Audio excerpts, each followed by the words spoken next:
नमस्कार, मी पूजा. आपल्या सगळ्यांचं पुन्हा एकदा स्वागत आहे एबी मराठी न्यूज वरती. सातत्यानं सकाळपासून आपण जे अपडेट्स आहेत ते पाहतोय निवडणुकीच्या संदर्भात.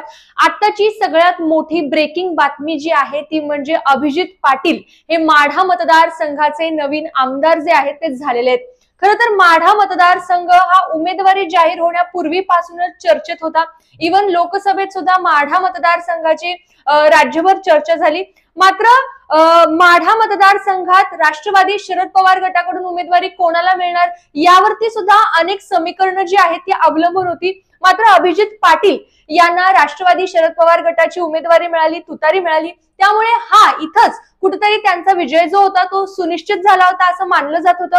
मात्र अपक्ष म्हणून रणजित शिंदे हे सुद्धा निवडणुकीच्या मैदानात होते. मात्र 30 वर्षाचा दांडगा अनुभव बबनराव शिंदे यांच्या पाठीमागे होता. त्याच्यामुळं ही जी फाईट होती ती काटेकी टक्कर असेल असं मानलं जात होतं. मात्र अभिजित पाटील यांनी 30,000च्या मताने लीडने ही जी निवडणूक आहे ती जिंकली आहे.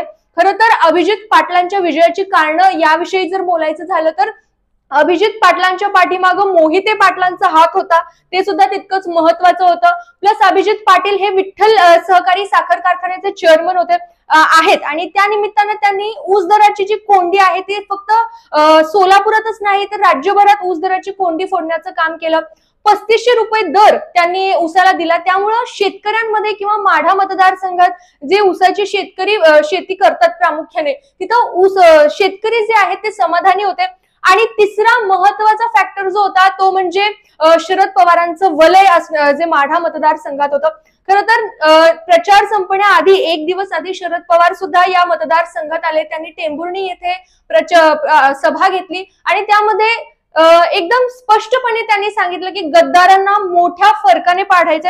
तर इथं ही गोष्ट लक्षात ठेवणं खूप महत्वाचं आहे की हे 3 मुद्दे जे होते ते अभिजित पाटलांना प्लस मध्ये घेऊन जाताना दिसत आहेत. त्याचबरोबर अभिजित पाटील हे सुरुवातीपासूनच म्हणजे प्रचाराची जेव्हा सुरुवात झाली तेव्हापासूनच विजनवर बोलत होते, विकासाचा मुद्दा मांडत होते.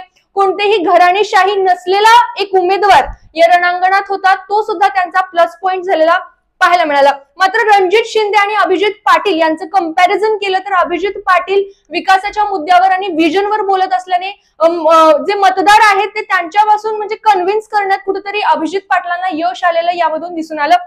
मात्र रणजित शिंदे हे प्रचारात कमी दिसले, मात्र त्यांचे वडील जे आहेत ते ठामपणे त्यांच्या पाठीमागे उभे होते हे सुद्धा दिसून आलं. मात्र 30 वर्षाची जी घराणेशाही आहे त्याला 30,000 मतांनी धक्का देत अभिजित पाटील जे आहेत ते माढा मतदारसंघात विजयी झालेत.